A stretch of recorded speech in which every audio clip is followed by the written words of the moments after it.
오늘 우리에게 주시는 하나님의 말씀은 베드로후서 1장 1절에서 11절까지 말씀입니다.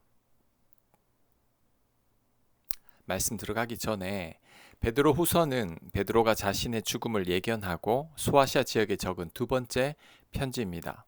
그래서 베드로의 유서와 같다고 할 수 있습니다. 베드로가 죽기 전에 마지막 당부를 하는 것입니다. 1절입니다. 예수 그리스도의 종이며 사도인 시몬 베드로는 우리 하나님과 구주 예수 그리스도의 의를 힘입어 동일하게 보배로운 믿음을 우리와 함께 받은 자들에게 편지하노니 하나님과 우리 주 예수를 알므로 은혜와 평강이 너희에게 더욱 많을지어다. 아멘. 베드로는 하나님과 예수님을 알므로 은혜와 평강이 더욱 많아진다고 말씀하고 있습니다. 그렇다면 은혜와 평강은 하나님과 예수님을 많이 알면 알수록 더욱 많이 임하는 것이라는 것을 알 수 있죠. 이것을 역으로 적용하면 하나님과 예수님을 잘 모르게 되면 은혜와 평강이 적다는 것입니다. 그래서 지금 내가 은혜와 평강을 누리지 못하고 있다면 하나님과 예수님을 잘 모르거나 하나님과 예수님의 사랑을 잊고 있기 때문입니다. 그 좋은 예가 야곱이죠. 야곱은 자신을 돌보고 계시는 하나님을 온전히 신뢰하지 못하고 있었습니다. 그래서 야복강가에서 밤새 천사와 씨름했던 거죠. 만약에 야곱이 자신을 돌보시는 하나님을 온전히 알았다면 평강을 잃지 않았을 것입니다. 하지만 그 하나님을 제대로 모르니 형이 자신을 죽일지도 모른다는 생각에 평강을 잃고 불안해했던 것입니다. 이에 반해 다윗은 도망다닐 때에 천만인이 자신을 애워사 진을 친다고 해도 두렵지 않다고 말씀했습니다. 시편 3편 6절입니다. 천만인이 나를 애워사 진 친다 하여도 나는 두려워하지 아니하리이다. 아멘. 야곱은 형 한 사람 때문에 두려워했는데 다윗은 수많은 군사들이 자신을 포위해도 두렵지 않다는 것입니다.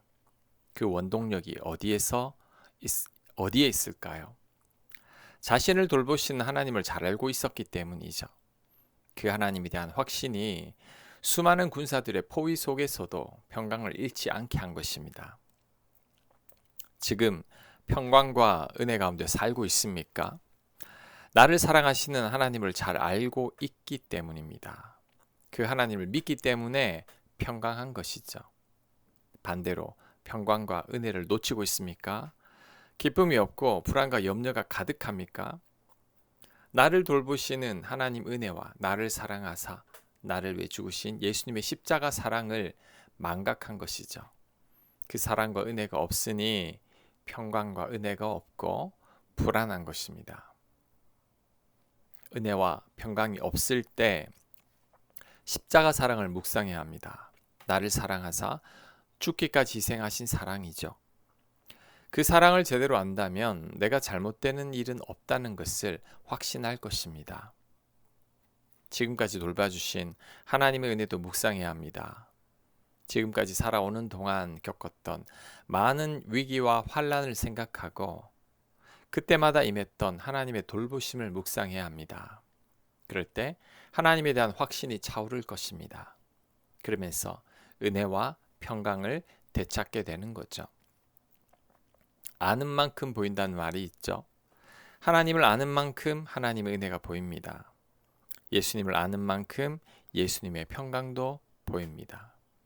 그래서 주님을 잘 안다면 그 어떤 환경 속에서도 하나님의 은혜와 평강을 누리게 되는 것입니다. 아멘. 자, 3절입니다. 그의 신기한 능력으로 생명과 경건에 속한 모든 것을 우리에게 주셨으니 이는 자기의 영광과 덕으로서 우리를 부르신 이를 알므로 말미암음이라.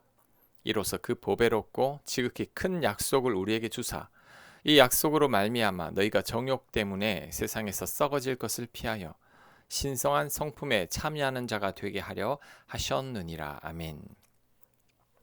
보배롭고 지극히 큰 약속을 우리에게 주셔서 세상에서 썩어질 것을 피하고 신성한 성품에 참여하는 자가 되게 하셨다고 합니다. 이게 무슨 의미일까요? 예수님을 믿음으로 우리의 모든 죄를 용서받고 하나님의 자녀가 된 것을 의미합니다. 예수님이 아니었으면 세상에서 썩어 없어질 우리들이죠. 하지만 예수님의 십자가 사랑 덕분에 하나님의 자녀가 되고 영생을 얻게 됐습니다. 영원한 신의 성품을 갖게 된 거죠. 얼마나 감사한 일인지 모릅니다. 자격 없는 우리들이 예수님 덕분에 신의 성품에 참여하는 자가 된 거죠. 그렇다면 이 성품을 가진 우리들이 어떻게 살아야 할까요? 5절 이하에 그 답이 나옵니다. 5절. 그러므로 너희가 더욱 힘써 너희 믿음의 덕의 지식을. 예수님을 믿음으로 신의 성품에 참여하는 자가 되었으니 이제는 덕을 쌓아야 합니다. 믿어서 천국 간다고 끝이 아닙니다. 우리들은 예수님처럼 덕이 있는 자가 되어야 합니다. 덕은 넉넉하고 온유한 마음입니다. 나와 다른 사람들을 이해하고 품을 수 있는 마음이죠. 그래서 왠지 마음이 끌리는 사람입니다. 예수님을 믿지만 덕이 없는 사람들이 많습니다.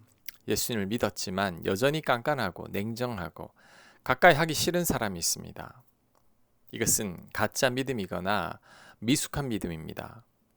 아직 하나님과 예수님 사랑을 제대로 모르는 거죠. 그리스도인들은 반드시 덕을 소유해야 합니다. 교회에서 앞선 리더들은 반드시 덕이 있어야 합니다. 그 덕이 바로 그 사람의 인격이고 믿음입니다. 그 다음 덕의 지식을 갖춰야 합니다. 잘못된 지식과 열심으로 이루어진 덕은 사람을 잘못된 길로 인도할 뿐입니다. 오랜 수행을 통해 덕을 갖춘 사람이라고 할지라도 석가나 공자를 따르라고 잘못 인도할 수 있습니다. 덕은 있지만 하나님 말씀에 대한 지식이 없으면 하나님을 잘못 오해할 수도 있습니다. 그러니 지식을 갖춰야 합니다. 6절. 지식의 절제를, 절제의 인내를, 인내의 경건을.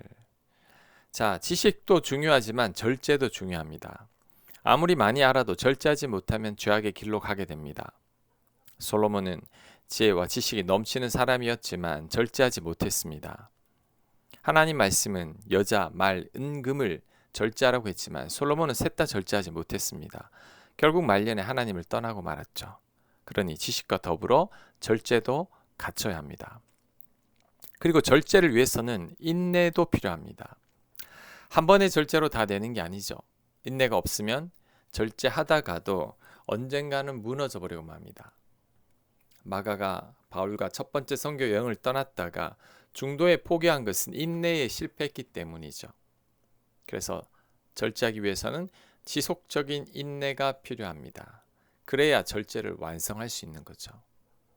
그 다음 인내에는 경건한 삶이 바탕이 되어야 합니다. 고난 속에서 인내하는 것, 화가 났을 때 참고 인내하는 것, 우리 힘으로 되는 게 아니죠. 신앙의 힘이 필요하고 경건한 삶이 바탕이 되어야 합니다. 경건의 뜻은 하나님으로 가득 찼다는 뜻입니다. 내가 하나님으로 가득 차 있어야 인내가 가능한 거죠. 그래서 인내에는 경건이 필요합니다. 7절. 경건의 형제 우애를 형제 우애에 사랑을 더하라. 경건하다면 주변 사람들과 잘 지내야 합니다. 그게 바로 형제 우애죠.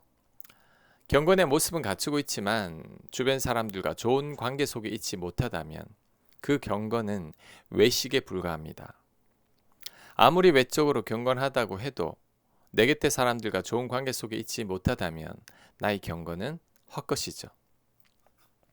야고보 사도는 자신의 입술을 다스리지 못하는 자들의 경건은 헛것이라고 했습니다. 말로 곁에 사람들에게 상처를 주는 사람은 절대 경건할 수 없다는 거죠. 그래서 경건하다면 내 곁에 사람들과 좋은 관계, 즉 형제 우애 속에 있어야 한다는 것입니다. 그리고 형제 우애보다 더 성숙된 것이 사랑이죠. 사랑은 피조물을 위해서 자신의 몸을 버리신 예수님의 성품입니다. 사랑은 가장 큰 계명이고 율법의 완성이죠. 이 사랑을 반드시 더해야 합니다. 지금까지 나온 모든 덕목이 다 되어도 사랑이 안 되면 아무것도 아닙니다. 하나님의 계명은 한마디로 사랑입니다.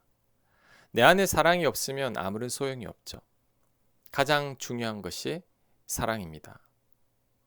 오늘 8가지 덕목에 대해서 살펴보았는데 이 덕목을 우리가 반드시 갖춰야 합니다. 그럴 때 다음과 같은 유익이 있습니다. 8절입니다. 이런 것이 너희에게 있어 흡족한 즉 이런 것이 바로 8가지 덕목이죠.